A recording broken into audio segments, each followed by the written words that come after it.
Good evening, everybody. Welcome to the Shoemaker Workshop with Hoshea Allen. Tonight we're going to talk about the difference between Bitachon and Emunah. That we would say typically in English, the difference between trust and faith, if you like. So Emunah is the Hebrew word for belief or faith. That's usually how they're translated. We're going to find it's not probably really good translations for the word. And Bitachon is typically translated into English as either trust or be secure. And this is what we're going to discuss tonight. Really, how do they play out in our life? What leads to what? And really, the main focus is how do we acquire them? Because really, the main point is we want to have Emunah. We want to have this word called faith or belief. And in order to have it, we need to know how to have it. You just can't conjure it up in your mind. So let's really begin then with what is the difference between Emunah and Bitachon. So you may want to write some notes on this because I think it's very, very important. A lot of people go through life and they really have no clue what the difference is at all. And oftentimes in life what happens also is that some people use the word Emunah when they really mean Bitachon. And they use the word Bitachon when they really mean Emunah. So it is a confusing issue. There's a number of different Mefarshim over the years that have spent a lot of time talking about them. And we're not going to go through all the sources because it would just take way too much time. What I tried to do is essentially synthesize them down so that we have something, I think, coherent, easy to understand, and that we can walk away with in a very usable fashion. So let's start with Emunah. What exactly is Emunah? The simple way to understand Emunah or Emunah is that it's a quiet, calm acceptance of what happens to me. That's really what it is. Many things, almost really everything, in our world is out of our control. We do our best in life to try to control things, but really, when we really boil it down, practically nothing is within our control. And a lot of people fight their whole life and have all kinds of existential problems because they're trying to force the world to be within their control. This creates just, like I said, a lot of heartache and a lot of grief for people.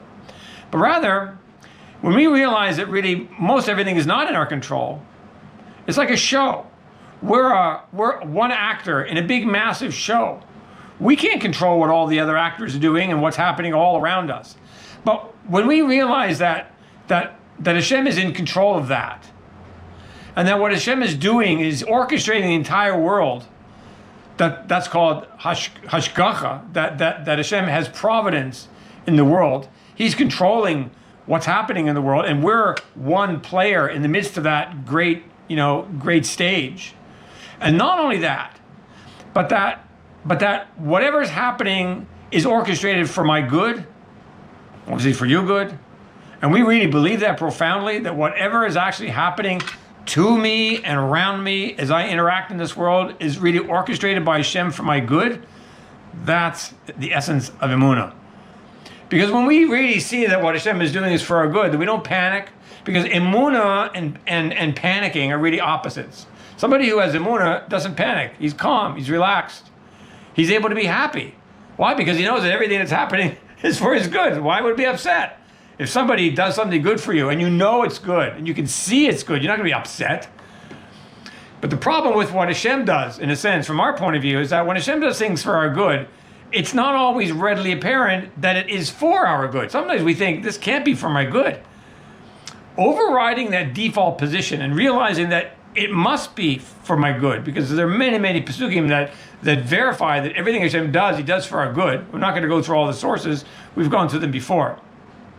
But when we realize that, that's the essence of Emunah. And really, there's another way also that we can look at Emunah, and that is Emunah is really rooted in the present because things are happening to me. Let's say, for example, somebody insults me. So if I react negatively and I get all agitated, and I want to fight back or say something back or snap back, which, sadly most of us do, that's not an expression of Emunah. It's not, because the minute that we should have realized, wait a second, somebody insulted me. That's not within my control. So if it's not within my control, whose control is it in? It's in Hashem's control. Yes, people are being orchestrated by Hashem specifically for my good. So therefore, the fact that I'm going to snap back or get agitated or get angry indicates that I don't really believe that what happened to me is really for my good. And that indicates that's a lack of Emunah. Rabbi Nachman says in many places in Likutei Moharan and other writings and other teachings of his, that a lack of emunah is the essence, is the core of why we're in galut. It's why we're in exile, because we lack emunah. So we realize, wow. So if we could only correct and fill that which is lacking in emunah, galut would be over. The exile would be over. And Mashiach would appear instantaneously. You know, a lot of people want to say all the time, come on, man, what's wrong with Mashiach? How come he's not coming? We want Mashiach now. We want Mashiach now. The fact of the matter is, if we really want Mashiach now, we'd work on our emunah. Because the minute that we fix those deficiencies and the lack, then poof, it's all over. Galus comes to a crashing end. And the Geula, the redemption, is upon us. So, emunah is what we do in the here and now. It's lived in the here and now. But it's really a reaction to what happened to us in the past.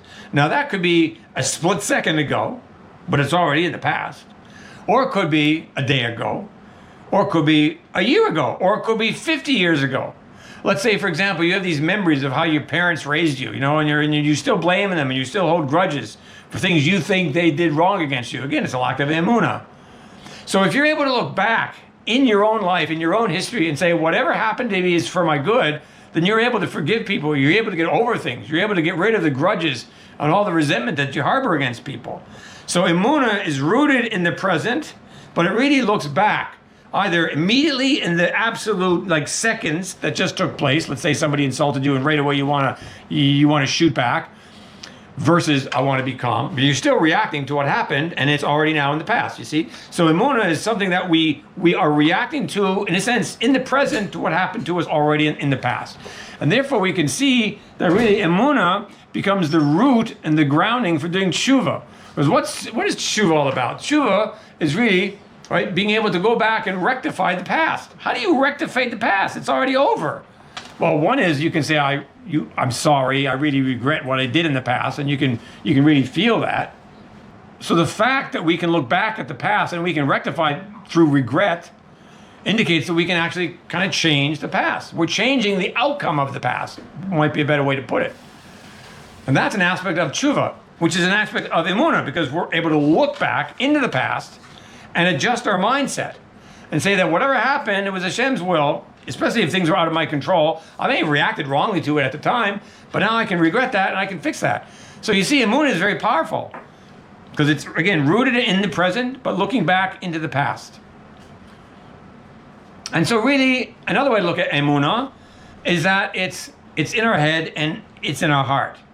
Emunah is not so much about action as it is more about acceptance. It's about our mental state and our spiritual state of being calm and appreciating that what is happening. You don't need to move. Tshuva, emunah is just sitting calm, thinking about what happened, being grateful, being happy, and thanking Hashem. So that's really, I think in a nutshell, that's what emunah is. And therefore, when people say emunah is like, as in other religions, it's believing in something you have no evidence about, believing in something you can't prove. That's just all ridiculous. That's not emunah of Judaism. It's not the emunah of Torah.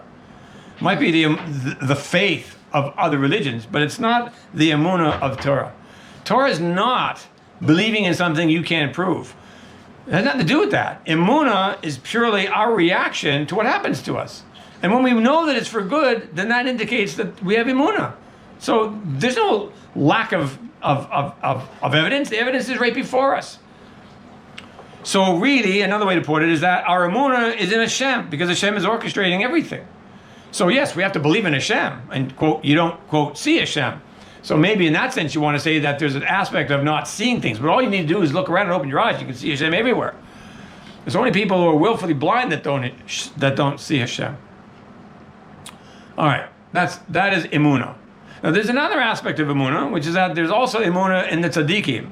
Specifically, and the greatest of all the Tzaddikim was the soul of Moshe Rabbeinu. There's a pasuk in Shemot, right? Just as they were ready to sing the song after they crossed the Yam Suf, and Bnei Yisrael, the pasuk says that they had emunah in Hashem and in Moshe, Hashem's servant. So, really, to have full emunah in Hashem, you have to have full emunah in the Tzaddikim. That's another big topic, but it's important to put it in there at this point. All right. We'll leave emunah aside for a second. If that's Emunah, then what's Bitachon? Well, just like Emunah is rooted in the present tense and is able to look back into the past, so too, the opposite way. Bitachon is rooted in the present, but looks forward to the future. Both of them are sort of in the present. We have to live with Emunah, and we have to live with Bitachon, obviously. Emunah is in the present, looking back to what happened to me, and Bitachon is trusting in Hashem now with an expectation that Hashem is going to continue to take care of me in the future. And so in that sense, Bitachon is forward-looking, and Emunah is, backward-looking. Not backward in a negative sense, but just backward in a physical, practical sort of space-time sense. So Bitachon is active trusting in Hashem. It basically says, I'm going to take a step forward, and I'm going to trust that Hashem is going to continue to be with me just like he was with me yesterday, just like he was with me a minute ago, just like he was with me a second ago. So whereas Emunah, like we said, sits in the heart and in the mind, Bitachon is anchored in action. And that's a fundamental difference between Emunah and Bitachon. Like I said, Emunah, you don't have to do anything, you just sit there. You can't just sit there to have Bitachon. Maybe sometimes you may need to just sit there. So sometimes Bitachon is actually exercised by not doing anything. That's true. But that's not the essence of Bitachon. The essence of Bitachon is an action, is an assessment of what I need to do right now as I move forward. And you can see fundamentally, therefore, it's not the same thing as Emunah at all. Emunah is where you think about what's happening to you and you realize it's from Hashem. That's not Bitachon. Bitachon is I need to go forward. I need to take a step forward. What do I do? How do I go forward? Putting myself into Hashem's hands. That's Bitachon.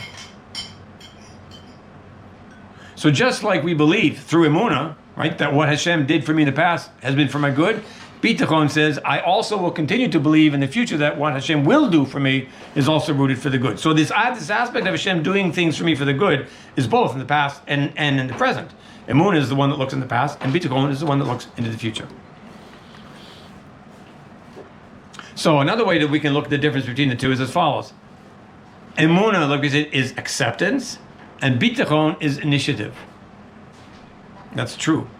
Emunah is acceptance. I accept what Hashem did with love and kindness and appreciation. But now, Bitachon is I need to take some form of initiative. I need to go forward. And how do I do that? All right. Now, as a result of understanding this, it's a very simple dichotomy, and it's easy to picture in your mind, and you can easily draw a mental map for yourself, and I think you can sort of walk away with it. And if there's anything you're going to remember from this particular shiur tonight, it's that. If you can remember that fundamental essence, then we've been successful tonight. We're going to look a little bit more detail in a second, but that's the mental model that you can walk away with, which is, I think, easy to understand. Knowing that that's the case, and I'm not giving you all kinds of different, sources for that because it would just be way too much study. But knowing that, we now can think about something else that's related, and we can begin to answer the question. This is a little bit of a side point, but I want to throw it in now because maybe we'll come back to it in a future class. And that is the topic of Hishtadlut. We hear this thing all the time. Hishtadlut. Effort. You have to put forth effort in what you're going to do. You just can't sit around like a couch potato and expect Hashem to rain down providence upon you and all of His sustenance and so forth. No, you have to get up and do something. Realizing that, therefore you should be immediately able to tell me and yourself which of these two, Emunah or Bitachon, is Hishtadlut more connected to. Is it more connected to Emunah or is it more connected to Bitachon? Now a lot of people, you hear this all the time, that it's connected to Emunah. And they talk about if you have a lot of Emunah, then you'll generally have not a great need to do a lot of Hishtadlut. You'll be able to get away in life with less Hishtadlut the more Emunah you have. It may be true, but the more direct connection is not how Hishtadlut is like on a seesaw with Emunah, but it's rather that Hishtadlut is on a seesaw with Bitachon. Because why? Because Hishtadlut is about doing something. It's about taking initiative and going forward. That's exactly what Bitachon is. That's the realm, that's the field, that's the tchum of Bitachon. Therefore, the more correct way to express it is as follows. The greater amount of Bitachon I have, the greater amount of trust that I put into Hashem, therefore the less Hishtadlut I'll need to do in the course of my day. I won't be so compelled to work 16 hours a day or 12 hours a day or even 8 hours a day. I won't need to do that. I won't feel compelled to put all kinds of effort into trying to make something happen. Why? Because I trust Hashem, He'll provide for me.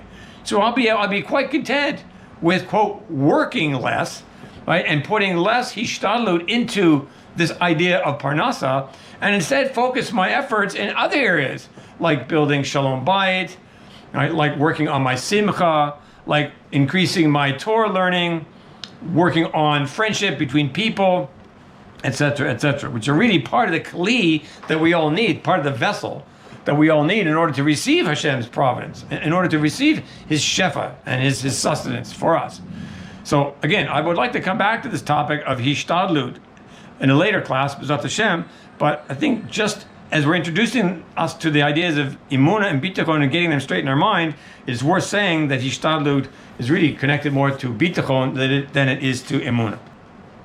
So we really want to now ask and answer two questions. Obviously, Emunah and Bitachon are very important to have, and we want to have both. Many psukim throughout all of the Torah, through all of Nach, to talk about the importance of Emunah and the importance of Bitachon. That goes without saying, and I'm not going to spend a lot of time, again, going through psukim, trying to prove to us that we need to have Emunah and we need to have Bitachon. That's obvious. What we want to do now is look at some basic, very fundamental, very simple statements, summary statements, by Rabbi Nachman of Breslov, where he basically just sets straight out in plain language what are the prerequisites to get to Emunah. What are the prerequisites we need to have in place so that we can build Bitachon? Now, before we do this, let's ask another question. What do you think is more fundamental, Emunah or Bitachon? Which one do you think comes first? Which one follows the other one? Again, if you are paying attention to how we define Emunah and Bitachon, it should be obvious, right? Emunah is what goes on in our head. It's what goes on in our heart. And Bitachon is follow through with action. So it's pretty clear, is it not? That Emunah is more fundamental. It's more the ikar. It's more of what we need to start off with. And Bitachon is what we build on top of that. And that's exactly the way it is. You can think of Emunah as being the soil of a garden. You need to have the soil, and the soil needs to be watered. We're going to talk about the watering of that in our analogy in a bit. What do we need to do to water, right, the garden, the soil of Emunah? But what grows out of that is Bitachon. Bitachon are the plants that can grow out of this soil bed of Emunah. So really, if we want to now talk about how do we acquire Emunah, how do we acquire Bitachon, we really only need to answer the question, how do we acquire Emunah? Why? Because once we acquire Emunah, we got nice, good soil in the garden and is being watered properly, then Bitachon should naturally grow from there. So really, we're going to have, about 5 or 6 or maybe 8 or something points here about what we need in place in order to acquire Emunah. And these are things we can do physically. If you know in your own life, you're saying to yourself, oh, I'm struggling with Emunah, I'm struggling with Emunah. And you know that. You know that about yourself, which is great that you know that. So you have a certain self-awareness, and that's perfect.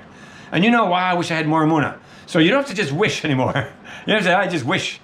No, stop being a wishing well, and let's learn how to actually do it. And again, this is what Rabbi Nachman always comes to teach us, and he calls these eitzot, which is understood to be advice. Rabbi Nachman is giving us advice, or practical, better translation of the word might be practical strategies. Tried and true practical strategies that if you do X or Y or Z, then Emunah will follow. Because Emunah is in the heart and the head, especially in the heart. How do you change your heart? Right? We can struggle with that. So we don't have to panic. We'll just learn how we're going to do it here today. So we're going to have 1, 2, 3, 4, 5 different points from Sefer Hamidot.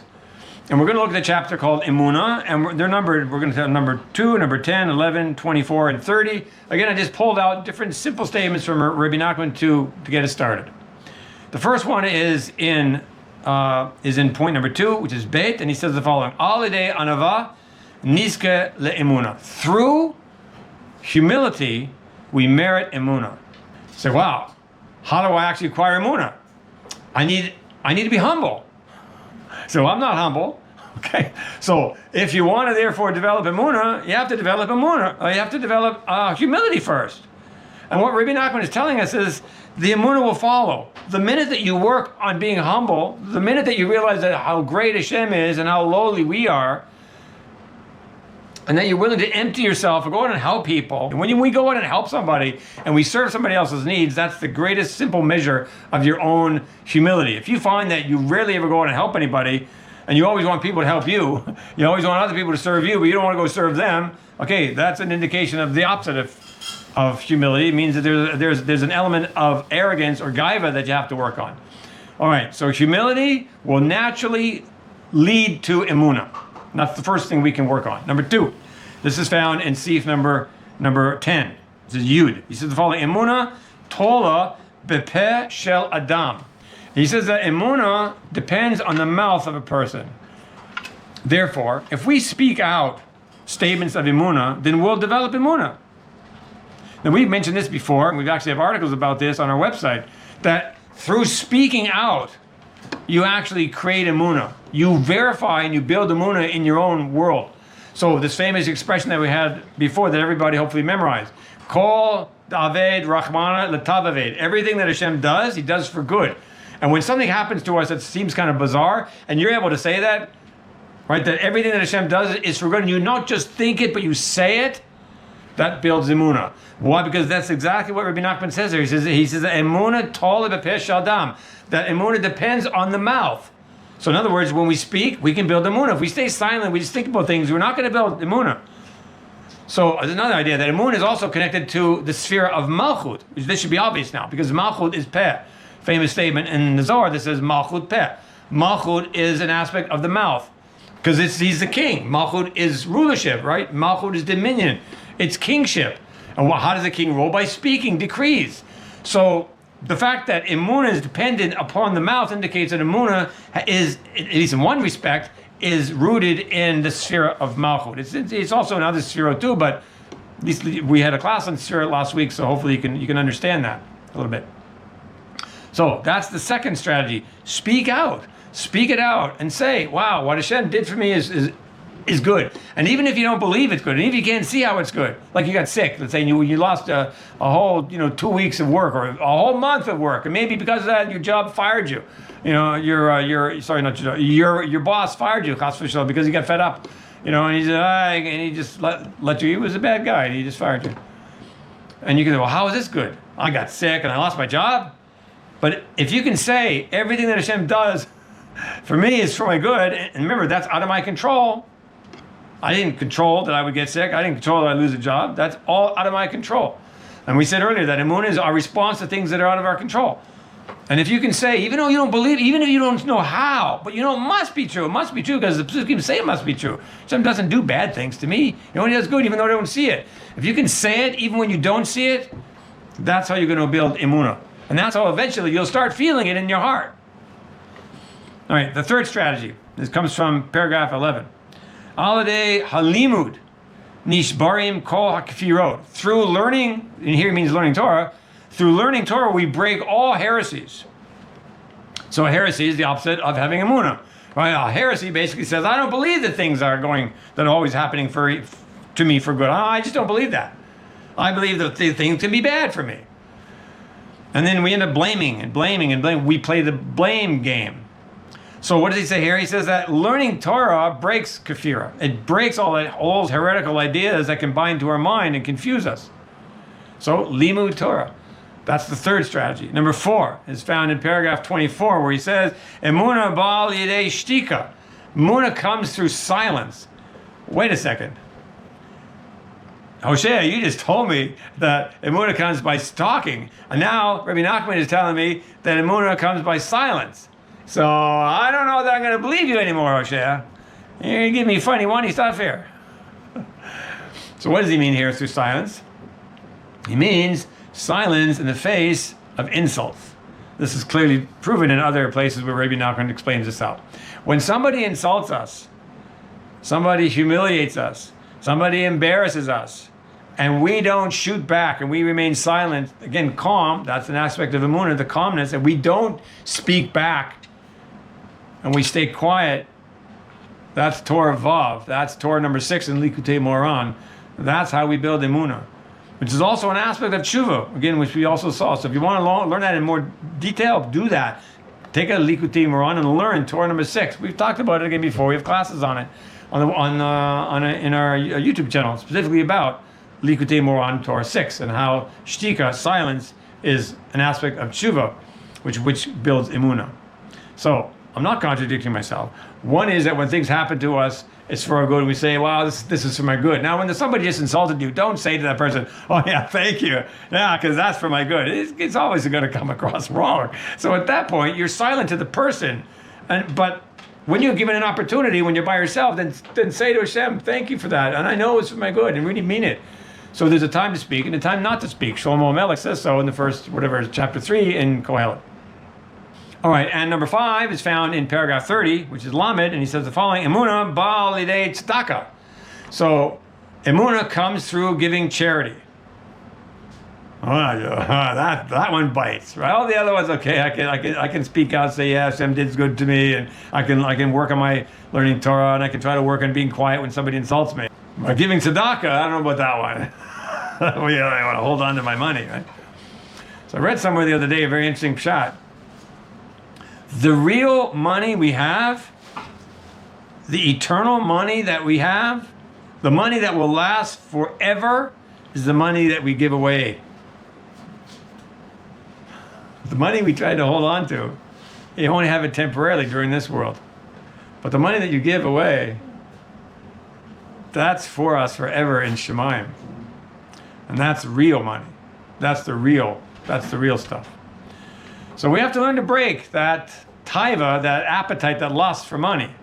In doing, which is another class, but in doing so, we'll be able to build emunah. All right, that's so far 5 points. Now let's turn to Likutei Eitzot, which is a different sefer, and the chapter called Emet ve'emunah, Truth and Emunah, and we'll look at 1, 2, 3 points here. The first point is in paragraph 4, where Rabbi Nachman teaches the following: it's impossible to come to emunah without having truth first. Truth, emet. So people that live in a world of falsehood, that are always surrounding themselves with sheker, they'll never be able to develop much emunah at all. This is what he's telling us here. It's a very important sod. So in your own life, therefore, what can I do? Can I control what the media tells us? Can I control what the governments tell us and all the lies that are all over the internet and whatever, blah, blah, blah, blah, blah? Not directly, we would think. But indirectly, it is possible. How? By speaking the truth to myself. If I learn to speak the truth to myself, and you learn to speak the truth to yourself about yourself, and I learn to speak the truth to myself about myself, and everybody learns to do that, you know what we're doing? We're creating a wave of truth. And since we're being honest with ourselves, we're bringing justice to the world. And eventually, all that truth and all that justice is going to have a mida keneged mida fallback. And what's going to happen? Just like we spoke truth to ourselves, Hashem will make sure that other people speak truth to us. That means that eventually, yes, the governments and the media that are all chronic liars will eventually start speaking truth. They have no choice. We want them to speak truth, then we need to speak truth. And then it's mida keneged mida. A lot of people think mida keneged mida, tit for tat, measure for measure, you got what you did, is always a negative thing. It's not a negative thing at all. It's always a positive thing. You got to use mida keneged mida for your advantage. That's how you use it. It's an attribute of Hashem, so it's obviously good. So figure out how to use it and then use it to your advantage. In this case, speak truth to yourself. If we would all do that, there'd be a tidal wave of truth throughout the entire world. And anyway, on a personal level, if you do that to yourself, you spend time in Hitbodedut, and you can say one truthful thing by yourself each day. If only one thing, that's a great thing. If it takes a whole hour to find one honest thing to say, to admit about yourself to yourself, that's a great thing. By doing so, you'll eventually, slowly increase and develop emunah. All right, the next one is in paragraph 5, or paragraph Hey, and he teaches the following: Efshar lavo le'emet. Because, oh, great, well, we just said that emet, truth, leads to emunah. So how do I get to emet? How do I acquire this midah of emet? How can I learn to be truthful? Let's find out.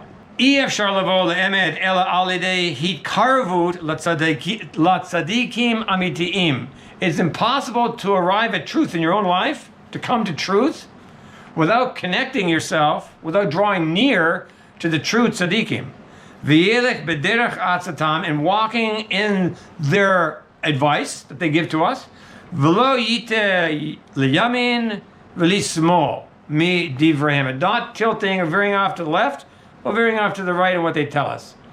The more that we can do that, the more we'll be able to be truthful in our own life, toward others and toward ourselves.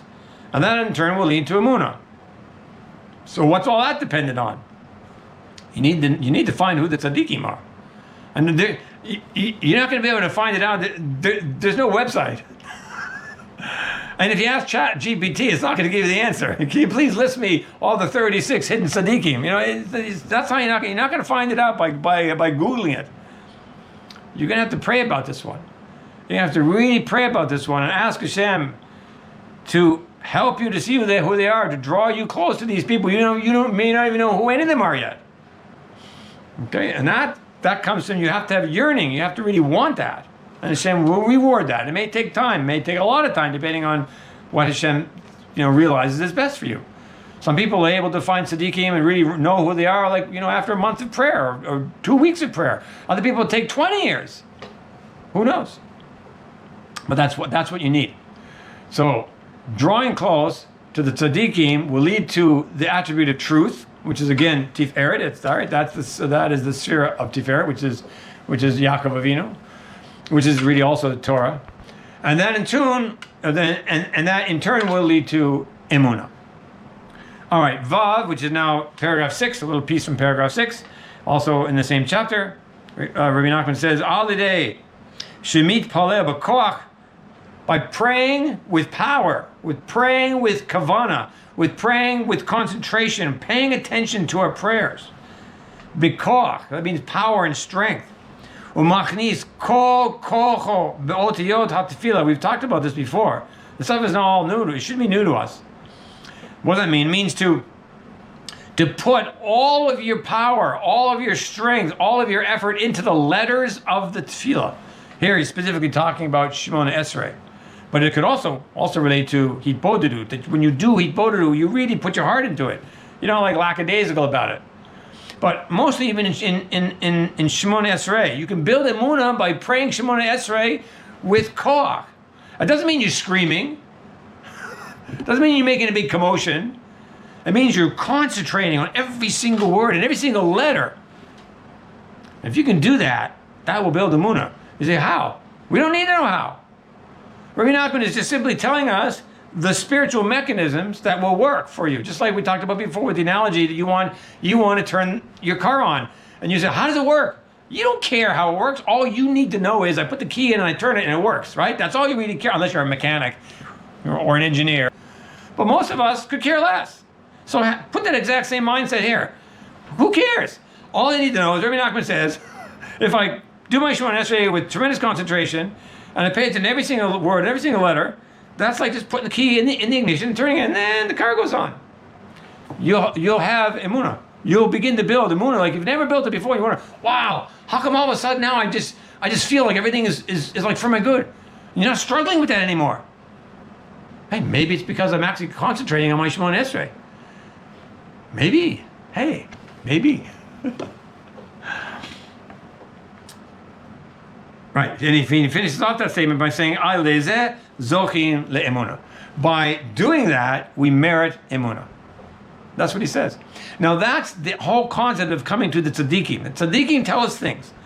We're not dealing with a great sage. We're not dealing with a Talmid Chacham who knows a lot of Torah. We're dealing with tzaddikim who are holy sages. Very holy sages with tremendous kedusha. Kedusha because they guard their eyes, Kedusha because they guard the berit. They're so makpid with themselves. Everything in their life is surrounded with Kedusha and holiness. And yes, they're great Talmidei Chacham as well. These kind of people have access to knowledge that the rest of us just don't have access to. The worlds are up or are open to them. And that's why Rabbi Nachman says that go to these tzaddikim and listen to what they have to say and don't veer to the left or the right. Because what they're telling you is emet. It's real truth. Because they know. It's like somebody, the Ramchal talks about this, I think, is it in Derech Hashem? Or maybe it's in the beginning of Mesilat Yesharim. He talks about going through a maze.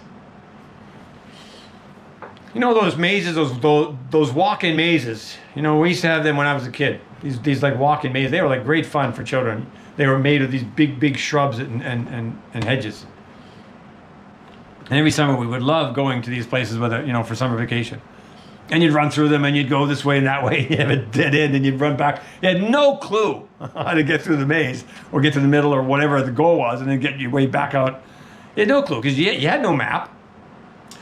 So the Ramchal says, the tzaddik, he made it to the goal of the maze. He's where he's supposed to be. He found his way through the maze. And he says to you, no, don't turn left there, turn right there. And you say, wait a bit, but isn't your voice coming from over there? Why am I turning right if your voice is coming from over there from the left? He says, don't worry, turn right. Because he knows that eventually that right is going to go that way and it's going to go left eventually and you eventually get to him. And he's going to tell you, don't go that way, don't go straight, turn this way, and so on and so on and so on. And he'll guide you through the maze, even though you can't see anything. Now that's the analogy that the Ramchal gives us about the importance of listening to the words of Tzaddikim. This is exactly what Rabbi Nachman is saying here. Exactly the same thing. All right, so now that's the end of that. We have 1, 2, 3, 4, 5, 6, 7, 8. We had 8 points of what we can practically do in order to build Emunah. And it's not rocket science. It takes effort, but every one of these things we can do. So now we answered the question, how do we build Emunah? If you want to build Emunah, then now you know how. It's up to you. Nobody's going to force you. So now we ask the next question. Well, how do we build Bitachon? Should be obvious. There's only really one thing we need to know. Only one thing we need to know. Let's read it. In Sefer Hamidot, in the chapter called Bitachon, in point number 4, it's written, Al lidei Emunah yavo Bitachon. Through Emunah comes Bitachon. So there's not like a separate series of strategies you need in order to develop Bitachon. What Rabbi Nachman is telling us that your job is to develop Emunah. That's why there are great tzaddikim, like people like Rav Shalom Arosh, for example, who's well known all across this country and also in Chutz La'aretz. What does he always talk about? Emunah. Why? Can't he talk about something else? No, because he's telling you what the ikar is. What is the most important thing? He's telling us that Emunah is the most important thing. If you were to develop Emunah, if you were to work on these strategies to develop Emunah, then you would naturally end up with Bitachon. So he doesn't need to teach you how to have Bitachon. I suppose he does, but he's like well known for talking about Emunah, because Emunah is the ikar, and Bitachon is the pri. It's the fruit. It's the plant that grows out of a well-watered soil or garden of Emunah. That's actually one of the names of Rav Shalom Arush's books, the Garden of Emunah.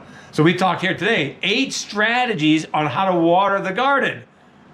And then through Emunah, you develop Bitachon, and through Bitachon, you'll be able to go forward in life with confidence and trusting in Hashem. And that's really what's in it. You might say that's even more important. It's really more important to have Bitachon. So you're not wasting your life doing a bunch of nonsense, but you're able to put your life into Hashem's hands and just be confident and secure and not worry. That's Bitachon. And Bitachon comes from Emunah. And we've seen now 8 strategies to develop it, to develop Emunah. All right. So until next week, have yourselves a great week.